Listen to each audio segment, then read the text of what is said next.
نحمده ونصلي على رسوله الكريم اما بعد فاعوذ بالله من الشيطان الرجيم بسم الله الرحمن الرحيم رب اشرح لي صدري ويسر لي امري واحلل عقدة من لساني يفقهوا قولي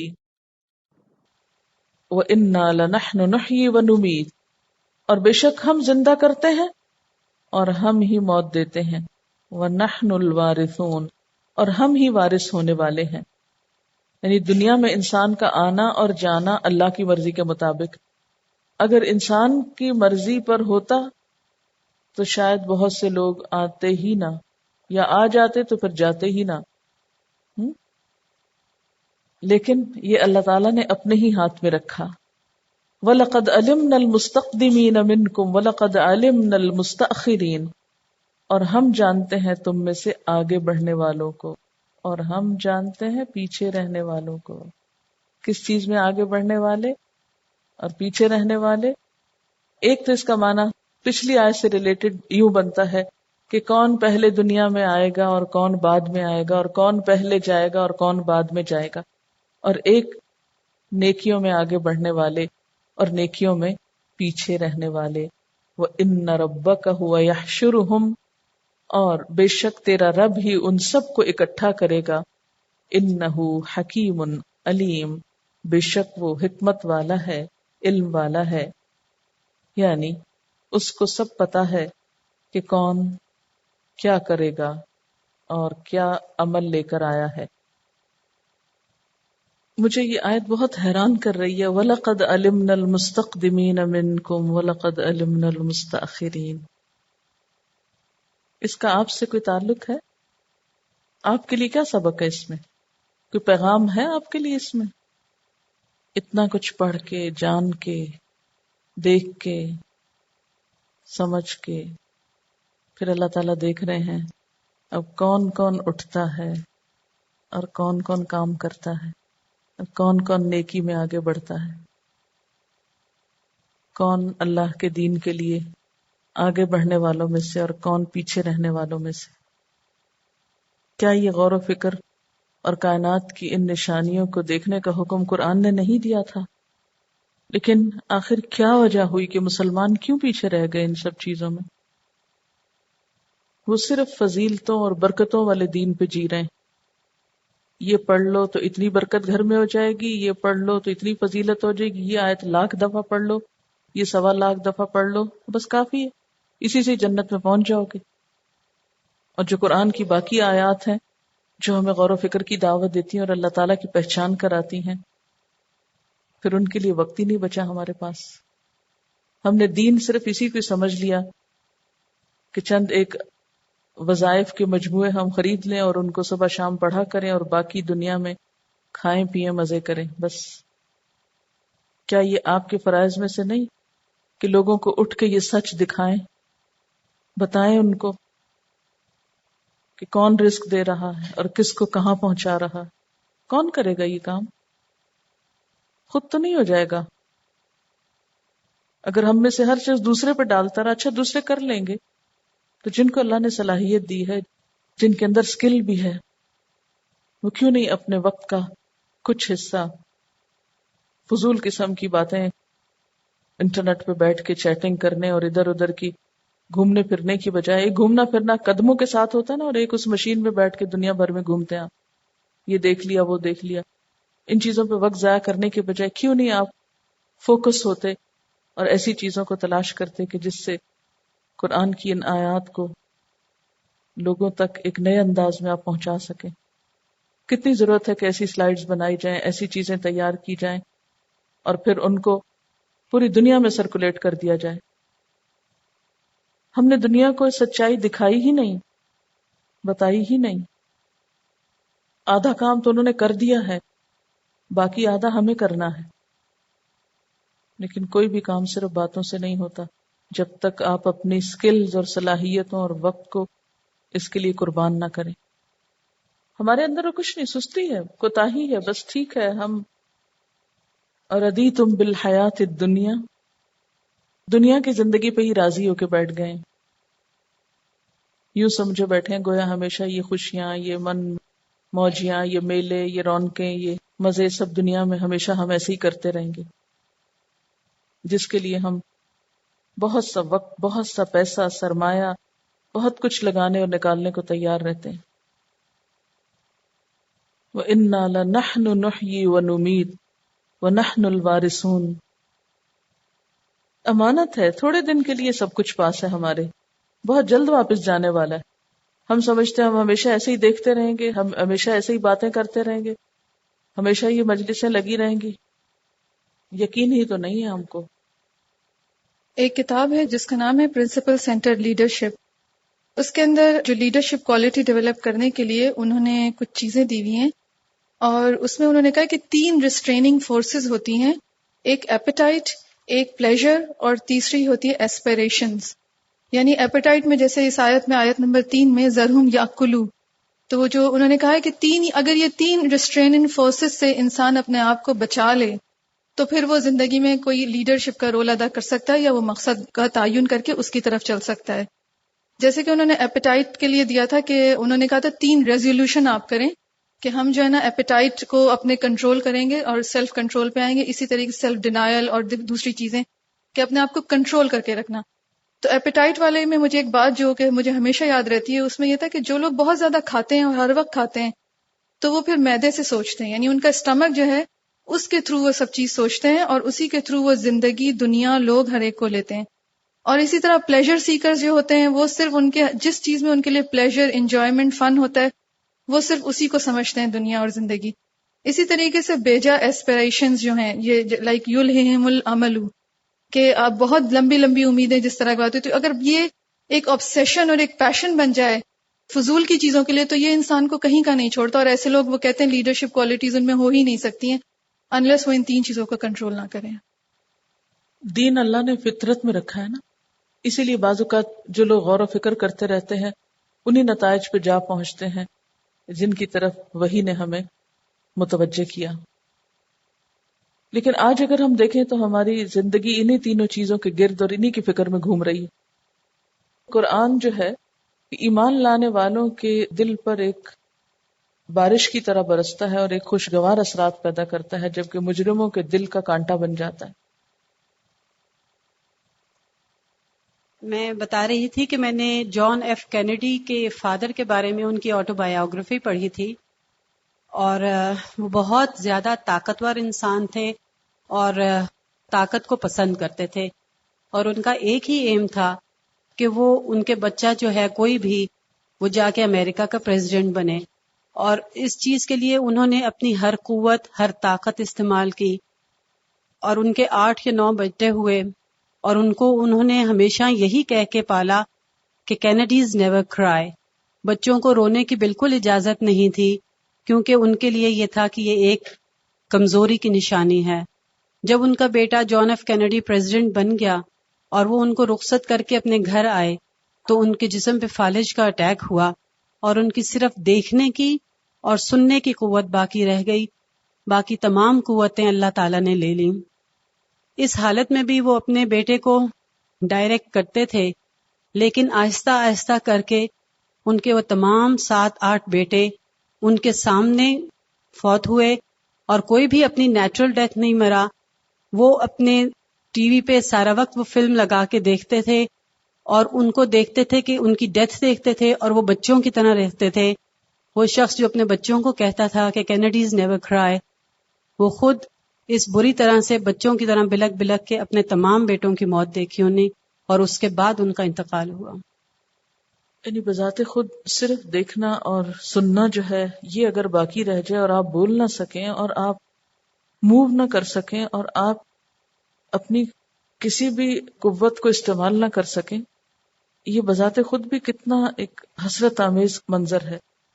لیکن کہاں یہ کہ پھر آپ ایسی حالت میں ایک کے بعد ایک بچے کو مارے جاتے دیکھیں، یعنی سننے اور دیکھنے کے لیے پھر صرف حسرتناک باتیں رہ جائیں۔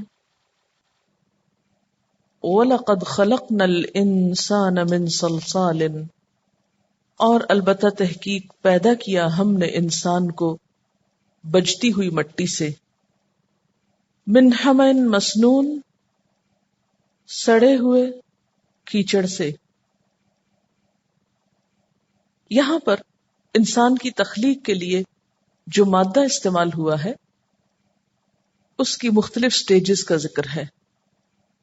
نمبر 1 سلسال. سلسال سلسلتن سے ہے، باقی ماندہ پانی جو مشکیزے میں ہلنے کی کھڑکھڑاہٹ سے مشابہ ہونے کی وجہ سے اس نام سے موسوم ہے. سلسلہ ہے یہ باقی ماندہ پانی، ٹھیک ہے. یہ ہلنے کی وجہ سے کیا ہو رہی ہے؟ کھڑکھڑاہٹ. تو یہ جو شور ہے اس کے اندر یہ سلسلہ ہے. پھر سلسلۃ الجرس بھی کہتے ہیں، گھنٹی بجنے کی آواز کے لیے بھی استعمال ہوتا ہے، زنجیر کے لیے بھی. تو سلسال اس سوکھے گارے کو کہتے ہیں جو خشک ہونے کے بعد بجنے لگے. بجتی ہوئی مٹی، مٹی کا برتن جو بالکل اس کے بغیر ہوتا ہے، جس میں کوئی کریک نہیں ہوتا، اگر آپ اس کو اسی طرح بجا کر دیکھیں تو اس میں آواز آئے گی.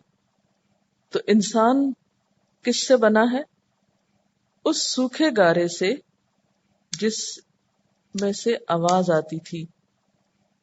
پھر سورۃ الرحمن میں آتا ہے خلق الانسان من صلصال کالفخار، اس نے پیدا کیا انسان کو سوکھے گارے سے. سوکھی مٹی نہیں ہم کہہ سکتے کیونکہ مٹی سے پھر ڈسٹ کا خیال آ جاتا ہے. سوکھے گارے سے جو ٹھیکری کی طرح تھا. ٹھیکری کا پتہ ہے؟ جیسے گھڑا ٹوٹ جائے تو اس کے ایک ایک پیس کو کیا کہتے ہیں؟ ٹھیکری کہتے ہیں. اس کے بعد ہے من حمئن. حمئن گارے کو کہتے ہیں، کیچڑ کو. عربی زبان میں حمئن اس سیاہ کیچڑ کو کہتے ہیں جس کے اندر بو پیدا ہو چکی ہو، یعنی گل سڑ جائے، یا دوسرے الفاظ میں خمیر اٹھ جائے جس کا. اور مسنون اس کے دو معنی. ایک معنی ہے ایسی سڑی ہوئی مٹی جس میں چکنائی پیدا ہو گئی ہو. چکنی مٹی، مٹی جب سڑ جاتی ہے، گارا جب زیادہ دن پڑا رہتا ہے تو اس کے اندر چکناہٹ یا لیس پیدا ہو جاتی ہے.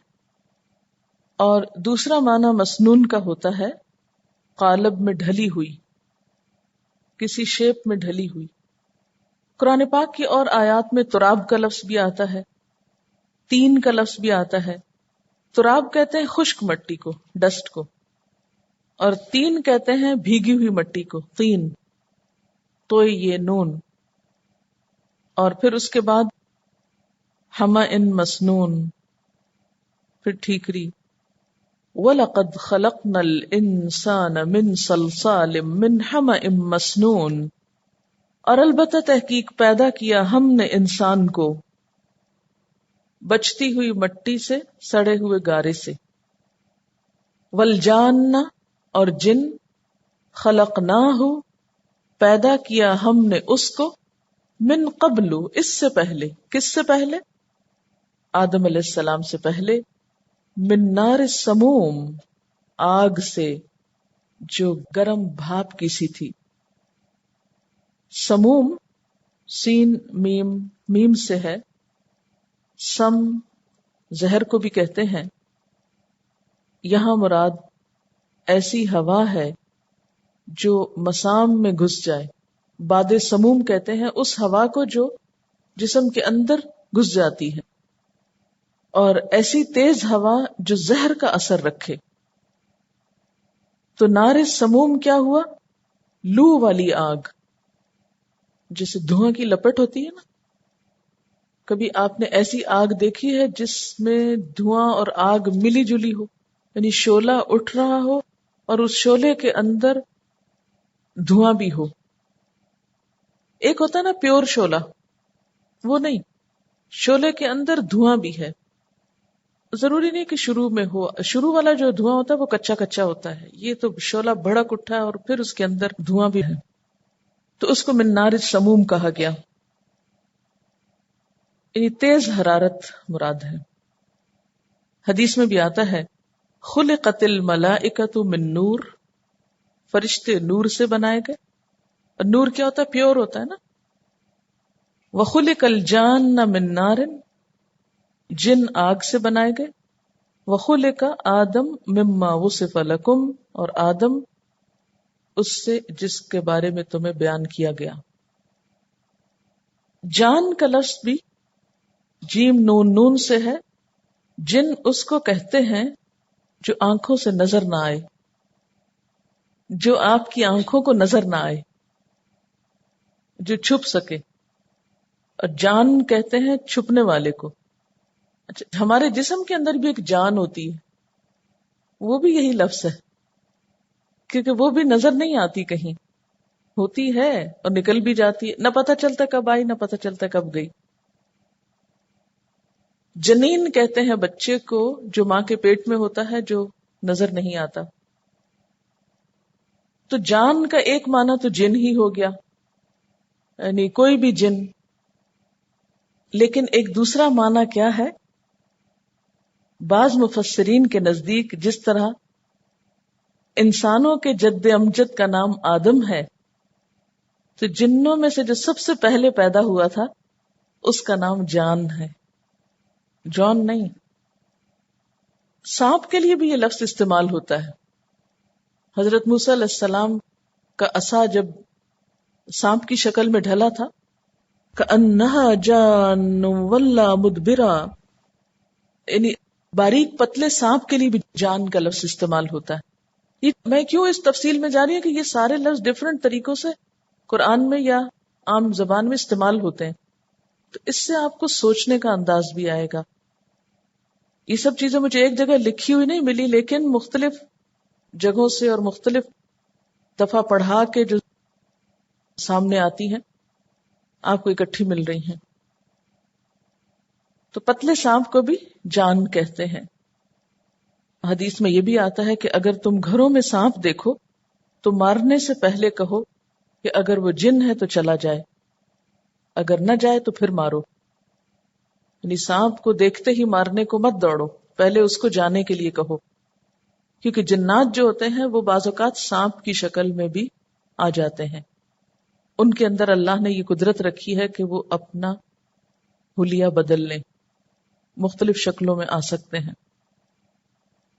تو وَالْجَانَّ خَلَقْنَاهُ مِن قَبْلُ مِن نَارِ السَّمُومِ، اور جنوں کو ہم نے اس سے پہلے آگ کی لپٹ سے، یوں کہہ لیں آگ کی لپٹ سے پیدا کیا، یا دھوئیں والی آگ سے پیدا کیا.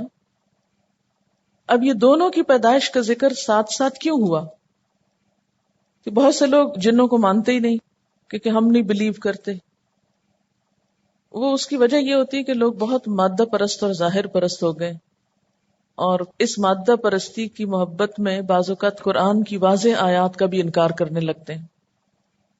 اور ظاہر ہے کہ ایک فیکٹ کو آپ جھٹلائیں گے، نہیں مانیں گے تو آپ ہی کا نقصان ہے، اور اگر مان کے اس کی حقیقت کو سمجھ لیں تو پھر آپ صحیح معاملہ کر سکتے ہیں ایسی مخلوق کے ساتھ. لا ضرر ولا ضرار، نہ کسی کو نقصان دیں اور نہ خود اٹھائیں. کیونکہ جب آپ کسی چیز کے بارے میں صحیح طور پہ جانتے نہیں ہوتے تو یا آپ اس کا حق نہیں دیتے، اس پہ ظلم کرتے ہیں، یا پھر خود پہ ظلم کراتے ہیں. تو بہرحال انسانوں سے پہلے دنیا میں جن رہتے تھے، پھر انسان کے آنے پر جنات کو مختلف جزائر اور خالی جگہوں پہ بھیج دیا گیا، اور آبادیوں میں، یعنی ایسی زمین جو زرخیز تھی اور رہنے کے زیادہ لائق تھی، وہاں پر انسان پھیلے کثرت سے. اور دوسری بات یہ کہ یہاں پر آدم علیہ السلام کی اب تخلیق کی بات آئے گی، وہ ابتدائی قصہ ہوگا، تو وہاں بھی انسان کو سب سے پہلے جو مشکل پیش آئی وہ ابلیس سے، جن کی شکل میں تھی. تو اس لیے یہاں ان کا تذکرہ کرنا ضروری تھا. اور ویسے بھی آپ جانتے ہیں کہ اللہ کی ساری مخلوق میں صرف 2 مخلوقات ہی ایسی ہیں کہ جن کے پاس اپنا کچھ ارادہ اور اختیار ہے، وہ انسان اور جن ہے. باقی چیزوں کے پاس اتنی عقل سمجھ نہیں، اور نہ ہی وہ اپنی مرضی زیادہ کر سکتے ہیں. ان کے اختیارات بہت محدود ہیں، اور وہ بھی صرف حیوانوں میں ہیں. باقی مخلوق جو خاموش ہے ان کے پاس تو خاص اختیار ہے ہی نہیں. اور ویسے بھی اللہ سبحانہ و تعالیٰ فرماتے ہیں کہ وما خلقت الجن والانس الا لیعبدون، کہ میں نے جن و انس کو اپنی عبادت کے لیے پیدا کیا ہے. تو جس طرح اللہ تعالیٰ نے ہم سے عبادت کا مطالبہ کیا ہے، ایسے ہی جنوں سے بھی عبادت کا مطالبہ کیا ہے. وَإِذْ قَالَ رَبُّكَ لِلْمَلَائِكَةِ، اور جب تیرے رب نے فرشتوں سے کہا، انی خالقم بشرا من صلصال من حمأ مسنون، کہ میں سڑی ہوئی مٹی کے سوکھے گارے سے ایک بشر پیدا کر رہا ہوں. فَإِذَا سَوَّيْتُهُ، پھر جب میں اس کو درست بنا دوں، وَنَفَخْتُ فِيهِ مِن رُوحِي، اور اس میں اپنی روح سے پھونک دوں، فَقَعُوا لَهُ سَاجِدِينَ، تو تم گر پڑنا اس کے لیے سجدے میں. یہ وہی واقعہ ہے جو اس سے پہلے آپ پہلے پارے میں سورۃ البقرہ میں پڑھ چکے ہیں. اس آیت سے یوں پتہ چلتا ہے کہ اللہ سبحانہ وتعالیٰ نے انسان کی تخلیق سے پہلے ہی فرشتوں کو سجدے کا حکم دے دیا تھا. انی خالقم بشرا، میں ایک انسان پیدا کرنے والا ہوں، جب میں اس کو درست بنا لوں اور اس میں اپنی روح سے کچھ پھونک دوں تو تم اس کے لیے سجدہ کرنا. یہاں انسان کی قدر و قیمت پتہ چلتی ہے. نمبر ایک یہ کہ اللہ تعالیٰ نے اس کو خاص اہتمام سے پیدا کیا. سویتہ، اس کو درست کر لوں، یعنی اس کو بالکل ٹھیک ٹھاک بنا دوں. ونفخت فیہ من روحی، اس کا مطلب ہے کہ جسم پہلے بنا تھا، بعد میں روح ڈالی گئی تھی، اور اس میں اپنی روح سے کچھ پھونک دوں. اس سے یہ بات پتہ چلتی ہے کہ انسان کے اندر ایک نور یزدانی ہے جس کی وجہ سے اس کے اندر سارے روحانی کمالات ہوتے ہیں. اسی کی وجہ سے انسان اللہ کی طرف کھنچتا ہے یا اس سے جڑتا ہے، بشرطے کہ انسان اس کی حفاظت کرے اور اسے ضائع نہ کرے اور اس کا صحیح استعمال کرے. بعض لوگوں نے اس آیت کا بڑا غلط مفہوم بھی لیا ہے، اور وہ کیا کہتے ہیں کہ انسان کے اندر اللہ تعالی کی ذات حلول کر گئی، اور وہ سمجھتے ہیں کہ انسان کے اندر خدا بستا ہے. نعوذ باللہ. یہ سب عقائد درست نہیں، کیونکہ یہاں یہ نہیں کہا گیا کہ میں انسان کے اندر چلا گیا یا میری روح چلی گئی. یہ ایک سپارک کی طرح ہے کہ جیسے ایک عکس ڈالا گیا یا ایک روشنی ڈالی گئی جس کی وجہ سے انسان کے اندر ایک صلاحیت جاگ اٹھی یا وہ پالش ہو گیا یا اس کے اندر انسانیت کا ایک جوہر آ گیا جس نے اسے تمام مخلوقات سے ممتاز اور منفرد کر دیا. بتانا یہ مقصود تھا کہ یہ روح میں نے کسی اور کے اندر نہیں پھونکی، یہ روشنی کسی اور کو میں نے نہیں دی. اے انسان، جو بصیرت اور سمجھ اور عقل میں نے تجھے دی ہے یہ کسی اور کو نہیں دی.